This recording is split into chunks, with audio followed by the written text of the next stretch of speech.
Ahora sí, buenas tardes a todos. Vamos a iniciar la clase. Estaba esperando que llegaran la mayoría. Bien, entonces ayer vimos el tema de...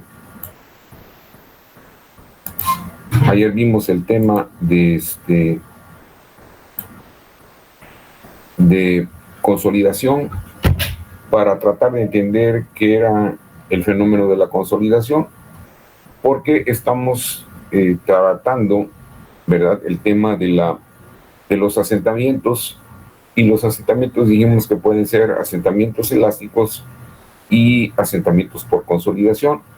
Entonces los asentamientos elásticos dijimos, o hemos comentado, que se desarrollan en la fase sólida del suelo, es decir, que debido a la aplicación de esfuerzos o cargas sobre el suelo, las partículas se deforman. Y una vez que las partículas se deforman, ¿verdad? Una vez que las partículas se deforman,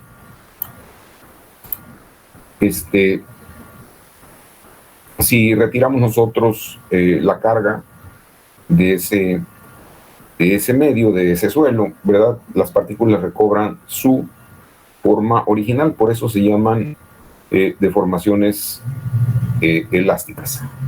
Bueno, entonces los otros asentamientos o cambios volumétricos en la masa del suelo obedecen al fenómeno de la consolidación.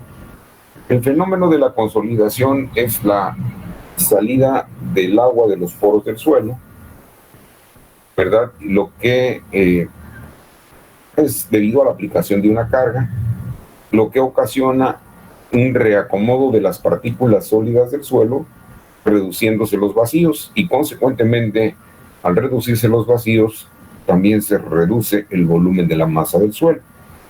Estos asentamientos son particularmente importantes en los suelos normalmente consolidados, o sea, en los suelos cuyo contenido de agua es cercano al límite líquido, ¿verdad? O sea, son las arcillas compresibles, ¿verdad?, de formación reciente. Entonces, esas arcillas, recuerden ustedes, los suelos normalmente consolidados son aquellos que se han comprimido, bajo su propio peso. Bueno, entonces, cuando están así en la naturaleza, ¿verdad?, y se necesita utilizar un terreno en donde se encuentren estos depósitos, pues hay grandes problemas, pueden presentar grandes problemas. Caso muy especial, y caso ya además de especial notable, es la Ciudad de México. Está construida, ¿verdad?, sobre los depósitos del lago de Texcoco, que son depósitos muy profundos, porque llegan a tener hasta 50 metros de profundidad. Y son suelos de los que acabamos de comentar. Son suelos normalmente consolidados, pero además tienen características especiales muy importantes. Tienen contenidos de agua de hasta el 400%, es decir, que son más agua que suelo. Entonces, evidentemente, cuando son sometidos a carga, los cambios volumétricos son enormes. Bueno, entonces, ¿cómo estudiamos o cómo podemos nosotros determinar los asentamientos por consolidación? O sea, ¿cómo podemos estimarlos? ¿Cómo podemos calcularlos? ¿Verdad? Y ayer vimos que mediante una prueba de laboratorio llamada prueba de consolidación, nos permite a nosotros estimar ciertas propiedades mecánicas de compresibilidad, como son el coeficiente de compresibilidad, el coeficiente de compresibilidad volumétrica, el coeficiente de consolidación, que son parámetros importantes. También se pueden determinar otro parámetro importante a partir de la curva de compresibilidad, como lo vimos ayer, que es el índice de compresibilidad el índice de compresibilidad C subíndice C es la pendiente de la tangente del tramo virgen de la curva de compresibilidad. Entonces, este parámetro, ¿verdad? A ver, hay alguien ahí afuera tocando la puerta, pero no se oye. Ya entró Saúl. Bueno, entonces dijimos que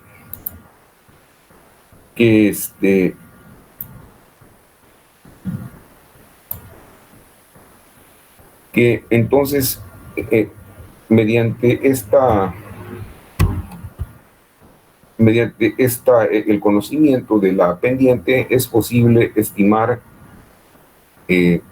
la deformación del suelo. Entonces, este parámetro, el índice de compresibilidad del suelo, C subíndice C, se puede calcular, es la pendiente. La pendiente es el cateto opuesto,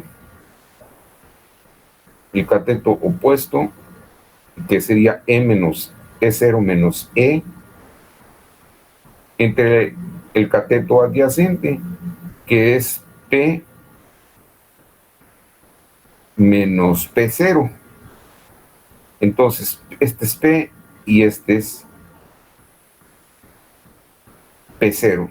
Este es P0. Bueno, este es P0. Entonces, como este eje es semilogarítmico, entonces es el logaritmo de P menos el logaritmo de P0.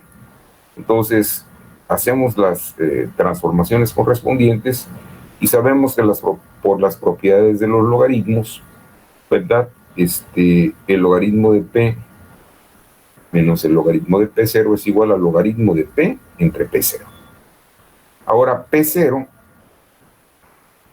o P, que es esta que está aquí, es igual a P0 que se encuentra aquí. Esta es P0 más delta P. Entonces, todo queda expresado en función de P subíndice 0 y de el esfuerzo desviador, o sea, el esfuerzo que va a hacer este esfuerzo delta P es el esfuerzo que va a hacer que la masa del suelo se deforme. Entonces, de esta manera, nosotros logramos, mediante una prueba mecánica, una prueba de consolidación, determinar el índice de compresibilidad del suelo. Bien, existe otro método para poder determinar el índice de compresibilidad del suelo, pero es solamente aplicable a los suelos normalmente consolidados. Es decir, que cuando el contenido de agua es aproximado al límite líquido.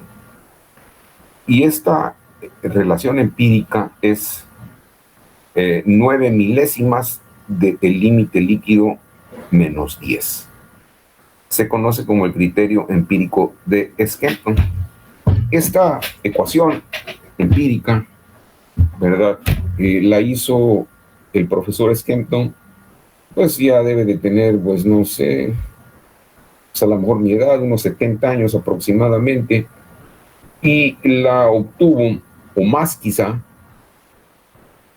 mediante la correlación del índice de compresibilidad, de muchas pruebas de consolidación, comparándolos con el límite líquido. Entonces hizo una relación estadística y determinó esta ecuación, pues que finalmente es la ecuación de una recta. O sea que, en otras palabras, parece ser que el índice de compresibilidad es directamente proporcional al límite líquido, ¿verdad?, del suelo. Entonces, esto evidentemente es aplicable a las arcillas de ese lugar. En otras palabras, pues a las arcillas que le llaman las arcillas azules de Londres. Pero este criterio se ha empleado también de manera, pues quizás un poco indiscriminada en soluciones de problemas fuera de lo que es Londres, ¿no? Aplicado a otro tipo de suelos. Y se han encontrado diferencias, o sea, con relación a este índice de compresibilidad, de hasta el 30%. Sin embargo, es importante comentar que cuando nosotros no tenemos la manera o la facilidad para hacer una prueba mecánica, como la que vimos en la clase pasada, este método nos puede auxiliar, ¿verdad?, para tener parámetros preliminares, para tener estimaciones preliminares de los asentamientos por consolidación. Bien. Entonces, pregunta, ¿qué es un suelo normalmente consolidado o cómo se identifica? Primero es cuando, y la forma más simple es cuando el índice, el contenido de agua está próximo al límite líquido, están cercanos estos contenidos de agua. Bien, ahora, de otra manera, si nosotros calculamos el peso, el esfuerzo vertical a una profundidad Z, multiplicamos el peso volumétrico del suelo por la profundidad Z y encontramos el esfuerzo. Ese es un esfuerzo vertical, es un P vertical, esfuerzo vertical. Entonces, si en la prueba de consolidación encontramos que la carga de preconsolidación coincide con el esfuerzo vertical, entonces el suelo es normalmente consolidado. ¿Por qué razón? Porque se cumple que ha sido comprimido bajo su propio peso. Cuando esto sucede, el suelo nuevamente se confirma que es un suelo normalmente consolidado. Bien, entonces, ¿cuándo es un suelo preconsolidado? O sea, que ha recibido esfuerzos superiores previos a su condición actual. Cuando este esfuerzo, gamma Z, es menor a la carga de preconsolidación. Entonces, dice, ¿qué pudo haber pasado aquí para que el esfuerzo vertical, que es este, sea menor que la carga de preconsolidación? Bueno, lo que pasa es que físicamente el suelo antes pudo haber tenido esta altura, o sea, el nivel del terreno pudo haber estado más alto y fue removido por algún fenómeno natural, o bien simple y sencillamente por una acción del hombre. Entonces, este suelo ya fue precargado, ¿verdad?, con un suelo previamente y consecuentemente fue descargado. Como, acuérdense ustedes, cuando nosotros cargamos y luego descargamos y luego volvemos a cargar, ¿verdad? Entonces se ve que ya el suelo, aquí nos damos cuenta cuando el suelo ha sido cargado previamente. ¿Qué ventajas tiene conocer que un suelo sea normalmente consolidado o un suelo preconsolidado? Bueno, que si nosotros nos encontramos, si la carga que le vamos a meter al suelo es menor que la carga de preconsolidación, olvídense, no va a haber asentamientos, para nada. Pero si los menor o igual a la carga de preconsolidación, pero si este esfuerzo vertical llegara a ser mayor que la carga de preconsolidación, entonces sí va a haber deformaciones. ¿Por qué?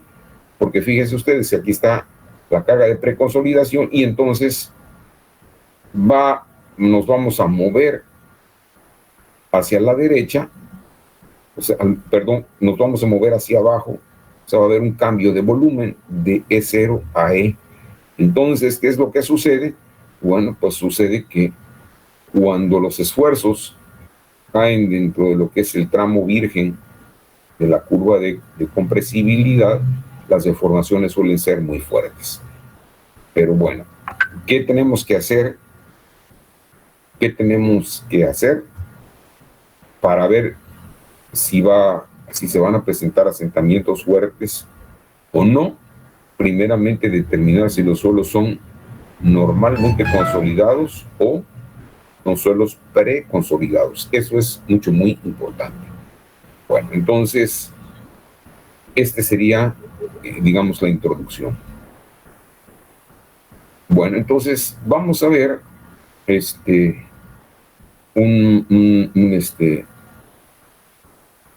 un ejemplo del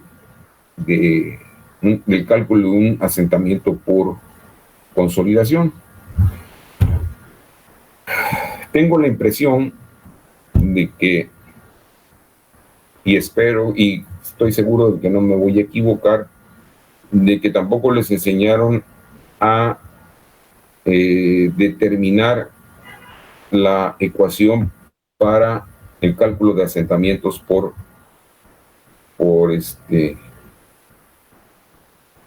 consolidación, ¿verdad? No sé, si no vieron ciertas cosas, pues eso creo que tampoco, o me equivoco. No, Inge. No se los enseñaron. Bueno, vamos a ver. Déjenme ver aquí que tengo por acá. A ver si podemos hacerlo.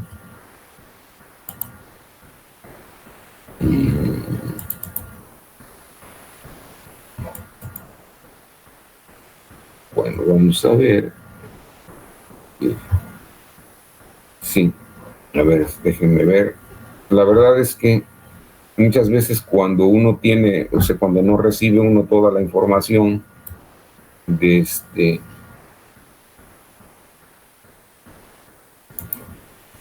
pues que debería de uno de tener, pues luego tiene uno dificultades para abordar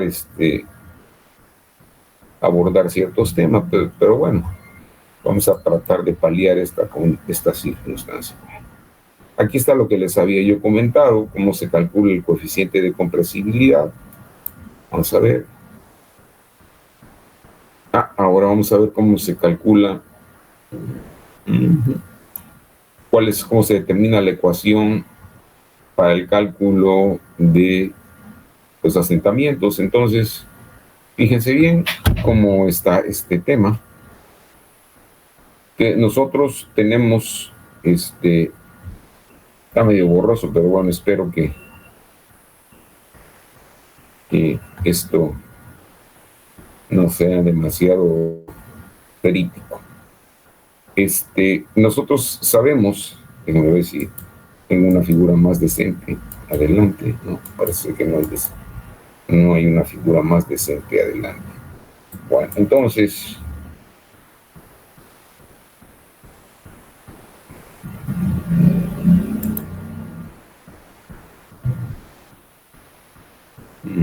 déjenme ver.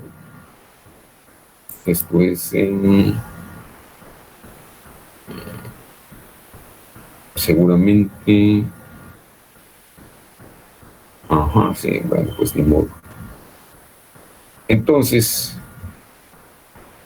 nosotros tenemos que, si nosotros hacemos que el volumen de sólidos, esto lo vimos en clases de comportamiento de suelos, que el volumen de sólidos es igual a 1, entonces la relación de vacíos por definición es igual al volumen de vacíos entre el volumen de los sólidos.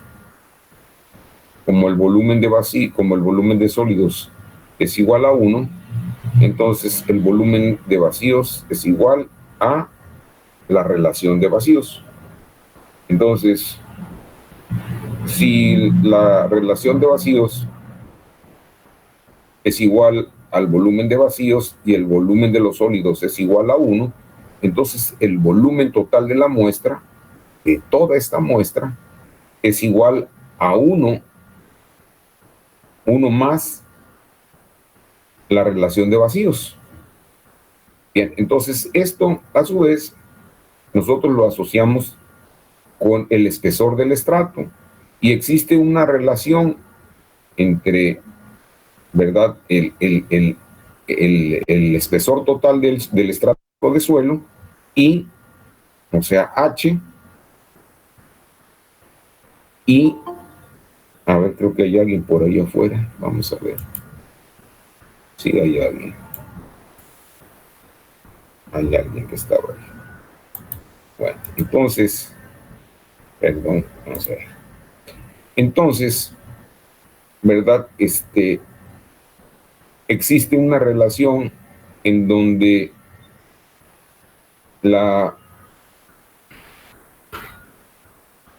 en donde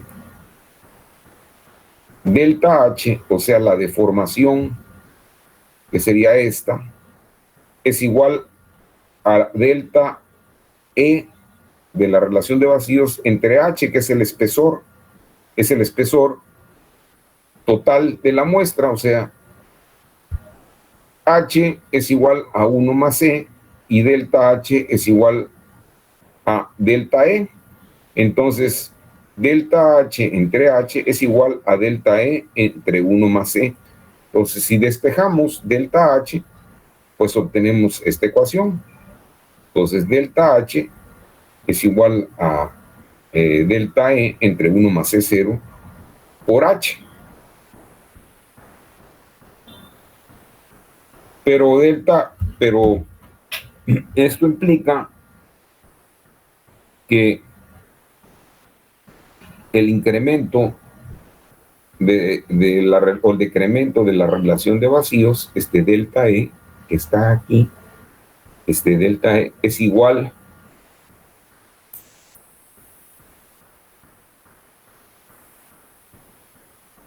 en malos dibujos. Bueno, vamos a ver si estamos por aquí.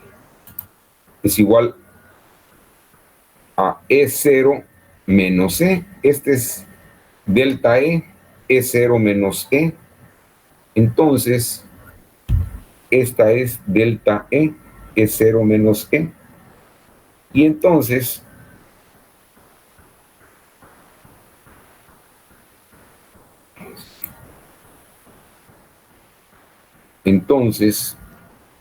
lo que hacemos es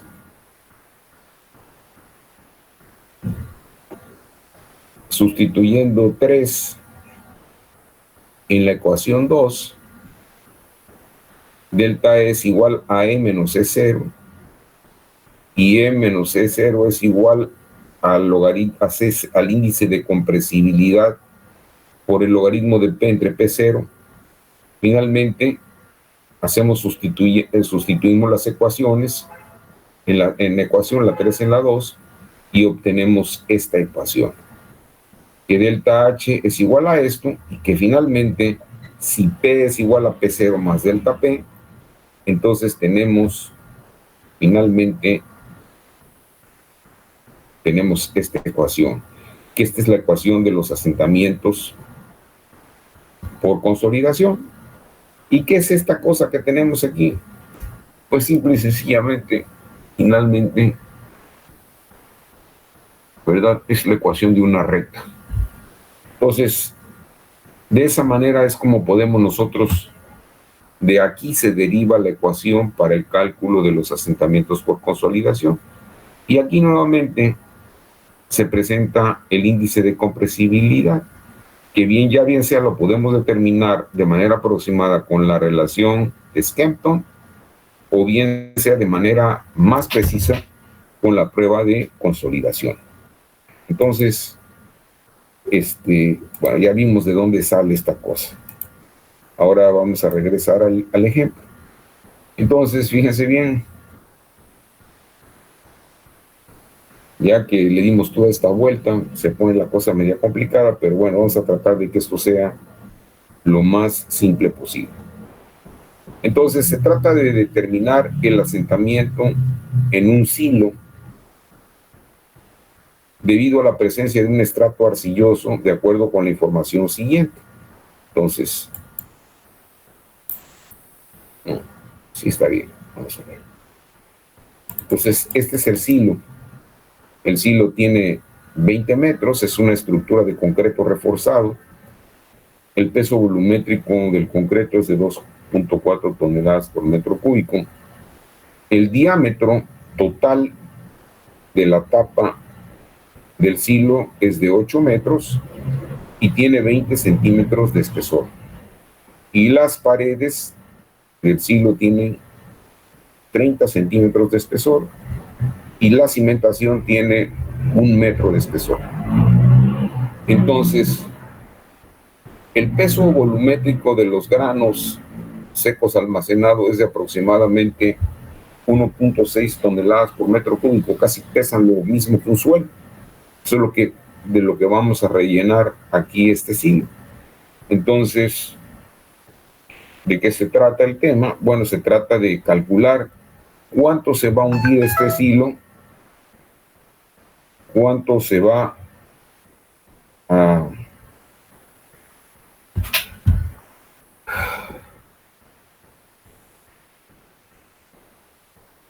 hundir este silo, cuánto se va a deformar debido a la carga y a su peso propio. Entonces, el estrato que tenemos aquí arriba, o sea, es el estrato, es una arena donde apoyamos nosotros el silo, y el nivel de aguas freáticas se encuentra a 1.5 metros de profundidad. El silo está apoyado en una losa de cimentación de 12 por 12 metros cuadrada, prácticamente. Entonces,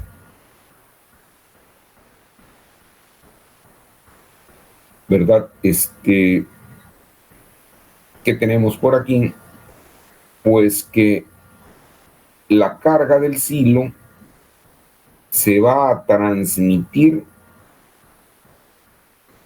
hasta la arena, casi no se va a deformar, eso no tiene problema, porque ya vimos que los asentamientos elásticos son pequeños. Lo que nos interesa saber es cuánto se va a deformar este estrato, o sea, cuánto se va a deformar debido a la presencia o a la existencia de esta carga. Entonces, vamos a calcular el asentamiento justamente en el centro del estrato deformable, que mide 6 metros de espesor. Bien, entonces, el centro de este estrato se encuentra a una profundidad de 650.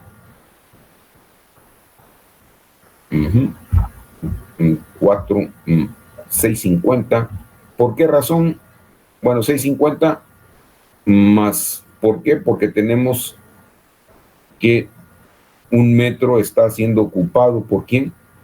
Por la cimentación del silo. Entonces, los datos de la arcilla, fíjense bien, es el que el contenido de agua es del 54% y que el límite líquido es del 57%. Entonces, como tenemos esta condición, ¿qué podemos inferir? Que es una arcilla normalmente, no es preconsolidada. Yo no sé por qué aquí le puse este cuate, eso está equivocado. Es una arcilla, esto no es cierto, esto es mentira. Ah, perdón, este es el estrato de abajo. No tiene razón. O sea que es una arcilla preconsolidada de consistencia dura. O sea que esta no se deforma. Nada más se deforma esta parte de acá. Entonces, tiene una densidad de sólidos de 2.7 y su peso volumétrico es de 1.75 toneladas por metro cúbico. Esas son las condiciones del problema. Lo que nos interesa saber es cuánto se deforma este estrato debido a la carga que le transmite el silo. Ese es el problema. Bueno, entonces lo primero que tenemos que hacer es identificar las características del estrato arcilloso. Dijimos que el contenido de agua es igual al límite líquido. Sí es igual, entonces es un suelo normalmente consolidado, y se puede utilizar la ecuación empírica de Skempton para determinar el índice de compresibilidad. Entonces podemos usar, para tener una idea aproximada de los asentamientos, a falta de una prueba de consolidación, el índice de compresibilidad, sí podemos utilizar esta ecuación. Número 2, calcular la presión de contacto o descarga de la cimentación. Entonces, ¿qué es lo que hacemos? Calculamos cuánto pesa el techo o la losa del techo. Entonces es el volumen de la tapa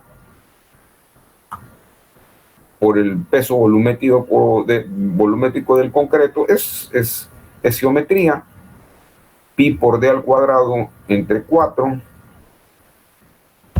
es el diámetro, es el área, por t, que es el espesor, 0.2 por 2.4, nos da un valor de 24.12 toneladas, es decir, el techo del silo pesa 24.12 toneladas. De ahí calculamos el peso del cilindro. Entonces, el peso del cilindro, o sea, tenemos que calcular el peso del cascarón. Entonces, es el diámetro exterior menos el diámetro interior, el diámetro exterior menos el diámetro interior, por la altura, ¿verdad? Y entonces tenemos que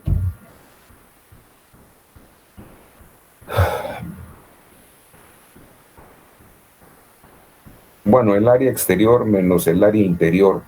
El área exterior no es el diámetro, es el área exterior menos el área interior, por la altura, que es de 20 metros, y el peso volumétrico del concreto, ¿no? Es 2.4, entonces, perdón, es 2.4, y finalmente, haciendo todas las operaciones que querramos, el peso del cilindro del concreto es de 336.18 toneladas.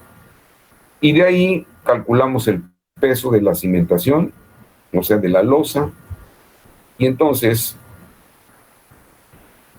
¿verdad? Es el área 12 al cuadrado por 1 metro de espesor por 2.4 y nos da 345.6 toneladas. Consecuentemente, la suma de los pesos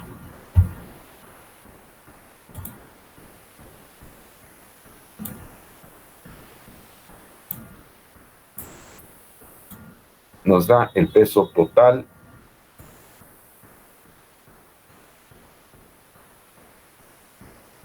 nos da un peso total, el peso de la estructura más la cimentación de 705.9 toneladas. Bueno, entonces, ¿qué es lo que tenemos que hacer? Pues tenemos que considerar el peso o del contenido del silo, del grano almacenado. Entonces sacamos el volumen del silo, el área interior del silo por la altura, por 1.6, que es el peso volumétrico del grano, y entonces nos da un resultado de 1.376.16 toneladas. Entonces, sumando todo, el peso de la estructura más el peso de los granos nos da que, pues, el silo más su contenido es de 2.082.1 toneladas. Bien, entonces ahora, ¿cuál es la presión de contacto? O sea, ¿cuál es la descarga de toda la estructura al suelo? Entonces, es el peso total de la estructura más su contenido, peso total, que es de 2.081.1, entre el área de la cimentación. El área de la cimentación, recuerden ustedes que es una losa de 12 por 2, y esto nos da una descarga. La carga es de 14.45 toneladas por metro cuadrado. Esa es la descarga que va a tener al nivel de la cimentación. Entonces, la descarga aquí, a este nivel, va a ser de 14.45 toneladas por metro cuadrado.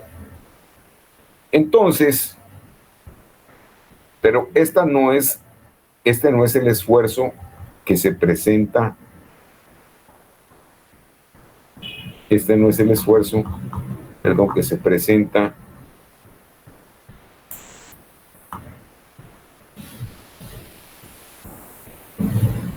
en el centro del estrato. Entonces, si ustedes se dan cuenta, aquí marqué esta figura geométrica. Es un es un trapecio. Entonces, la intensidad de la carga disminuye con relación a la profundidad.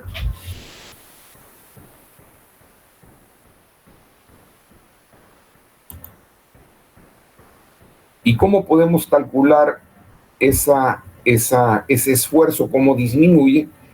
Entonces, lo que hacemos es que, eso se los voy a enseñar, es el próximo tema.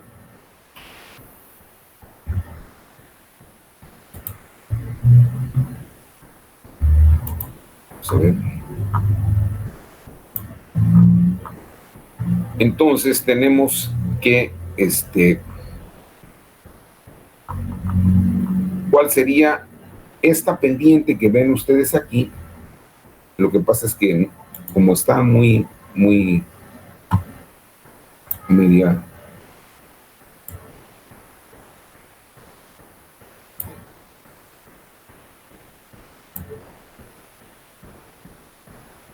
Esta pendiente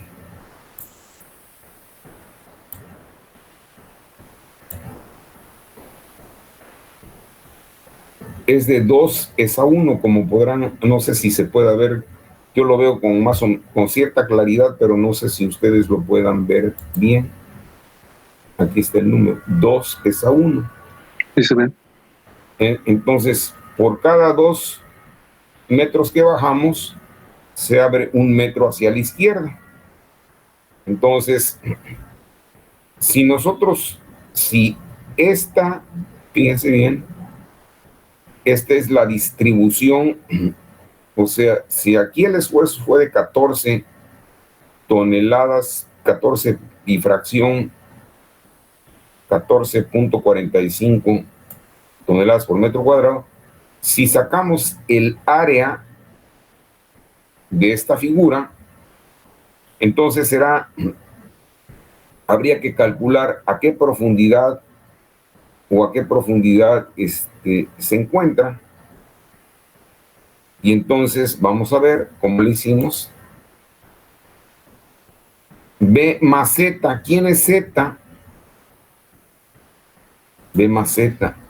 Z es la distancia. B es el ancho de la cimentación. Acuérdense ustedes, B es de aquí para acá. Entonces, por cada 2 que bajo, se mueve uno hacia la izquierda. Entonces, ¿cuánto vale de aquí para acá? ¿Cuánto valdría de este punto a este punto?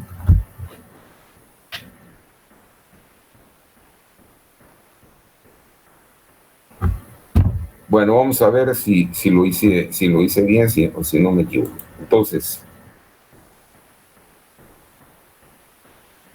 Z es 650. Creo que sí lo hice bien. ¿Por qué 650? Porque 650 es la distancia que existe de aquí para acá. Y si de aquí para acá abajo vale 650, ¿cuánto vale de aquí para acá? Si por cada 2 que baja, uno se mueve hacia la derecha, ¿cuánto valdría? 3.25, ¿no? 3.25, efectivamente.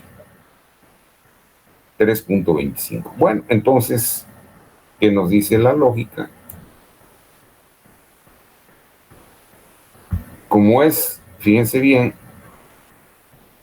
lo que acabamos de ver acá, nada más que está en bidimensional, es la proyección en vertical de la losa. O sea, voy a quitar esto. Es un trapecio en este sentido y en este sentido. Entonces, si yo tengo la losa, que la losa es de este tamaño, la proyección con la profundidad se hace mayor. Entonces, el peso el peso. Ya sabemos cuánto vale el peso. A ver, vamos a ver. El peso sabemos que vale 2082.1.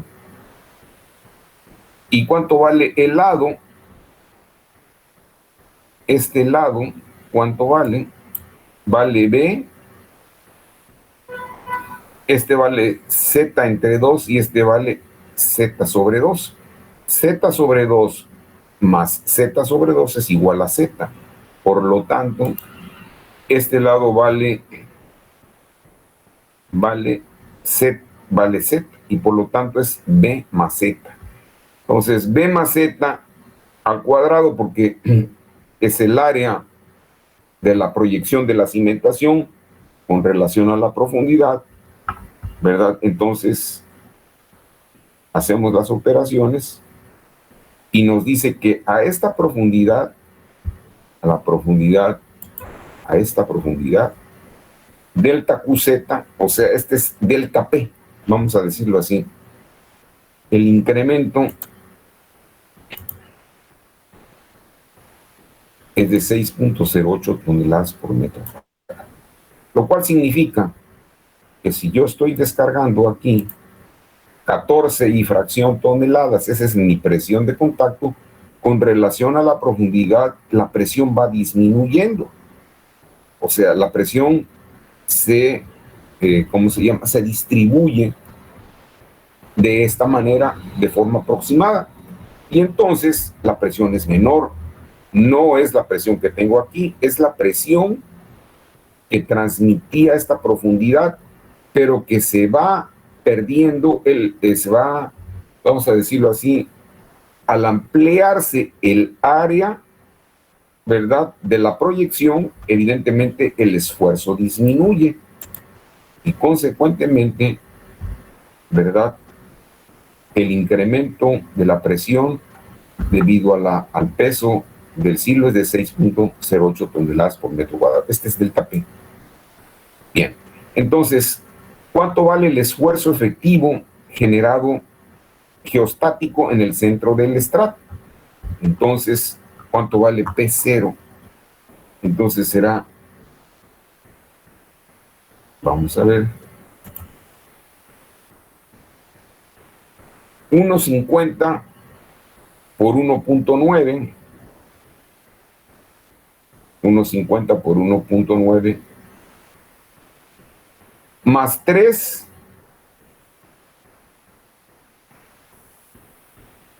$1.50 por 1.9,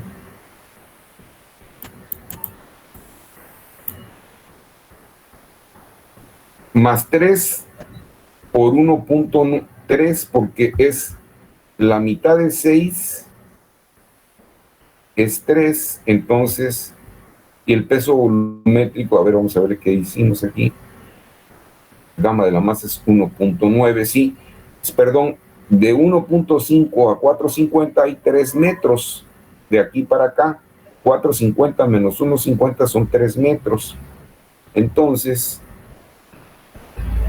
pero como se encuentra sumergido el suelo, entonces utilizamos el peso volumétrico sumergido, 1.9 menos 1 por 3, más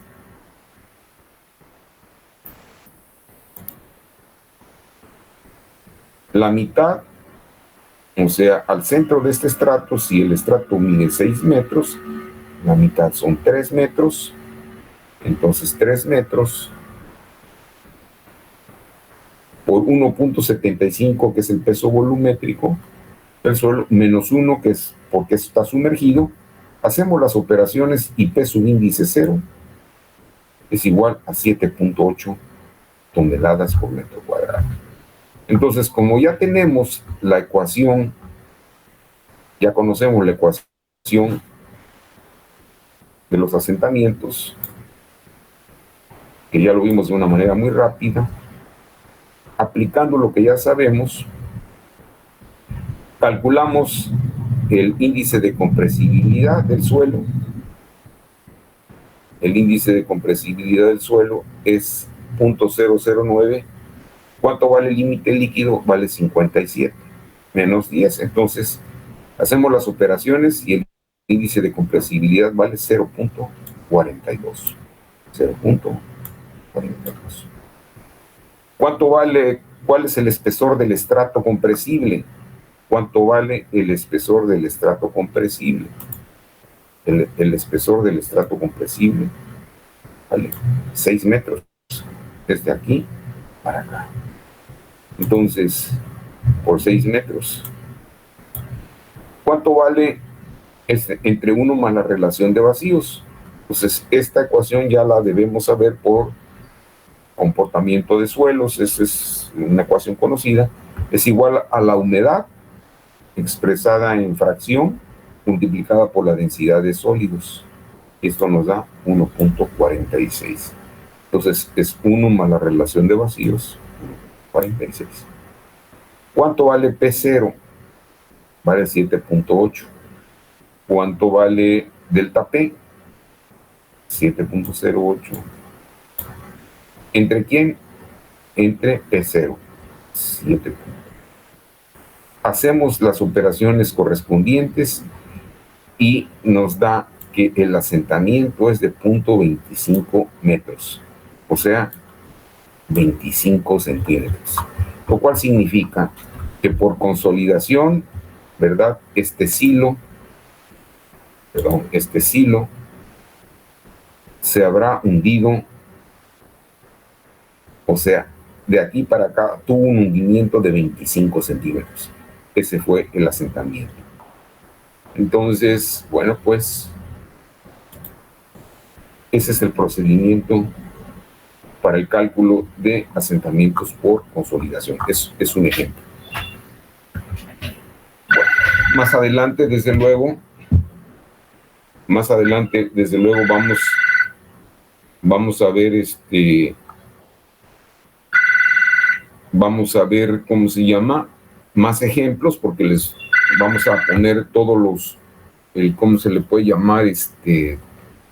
Vamos a poner todos los temas juntos, ¿verdad? Los vamos a correlacionar y vamos a ver cómo se integra este conocimiento del cálculo de asentamientos con los esfuerzos en la masa de suelo, ¿verdad? El incremento de esfuerzos en la masa de suelo debido a la presencia de una carga en la superficie. Ahorita estamos viendo las partes y este es un ejemplo. Bueno, entonces,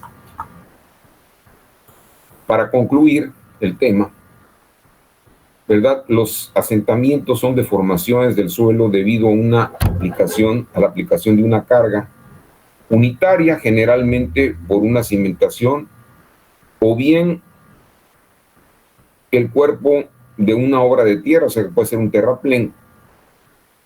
Las deformaciones verticales o asentamientos son de tipo elástico, que se presenta en los sólidos del suelo y son reversibles, y plásticos, debidas al reacomodo de las partículas por reducción de los vacíos del suelo, con o sin expulsión de agua, consolidación, y son irreversibles. Los asentamientos elásticos son particularmente importantes en los suelos gruesos, gravas y arenas, mientras que los asentamientos por consolidación son importantes en los suelos finos, limos y particularmente las arcillas. La presencia de asentamientos en las estructuras puede ser un factor determinante en su comportamiento. Asentamientos totales y particularmente los asentamientos diferenciales que pueden producir momentos y cortantes que pueden dañar los elementos que integran las estructuras, traves, columnas, muros, entrepisos y techos. La rigidez de las estructuras y sus cimentaciones es un factor que favorece el buen comportamiento de las mismas debido a una mejor distribución de la descarga o presiones de contacto en el suelo, lo que minimiza la presencia de los asentamientos diferenciales. En otras palabras, a medida que las estructuras son más robustas y las cimentaciones son más robustas, hay menor presencia de asentamientos diferenciales por una mejor distribución de esfuerzos en la masa de suelo. Toda cimentación deberá ser revisada por estados límites de servicio para garantizar el buen comportamiento de las estructuras. Aquí vemos un ejemplo que tenemos un marco, tenemos un asentamiento total en una cimentación y tenemos un asentamiento total en otra cimentación. Entonces, cuando nosotros, ¿verdad?, tenemos que este asentamiento es mayor que este otro asentamiento, entonces tenemos un asentamiento diferencial que se calcula mediante la diferencia del asentamiento total mayor menos el menor. Es esto que está aquí. Y la distorsión angular, esto que nos estamos encontrando por aquí, ¿verdad?, es igual, es la tangente, es un ángulo, pero es la tangente, que es la deformación. Para pequeñas deformaciones, es el cateto opuesto entre el cateto adyacente, es la longitud o la distancia que existe entre zapatas. Y esto se conoce como distorsión angular. Entonces, ¿qué nos producen en las estructuras? Momentos. Entonces, estos momentos, estos asentamientos son los menos deseables en las estructuras y son los que debemos nosotros evitar cuando diseñamos estructuras y particularmente sus cimentaciones. Bueno, pues entonces con esto prácticamente terminamos este tema. Les voy a mandar estas hojas, ¿verdad? Se las voy a mandar rápidamente para que las tengan ustedes, las estudien. Cualquier duda me preguntan y no se preocupen que vamos a seguir viendo ejemplos para entender mejor el tema. Sí quedó más o menos claro el asunto, sí está más o menos bien presentado el tema, si lo entendieron o tienen algún problema. Sí, profe. Sí, muy bien.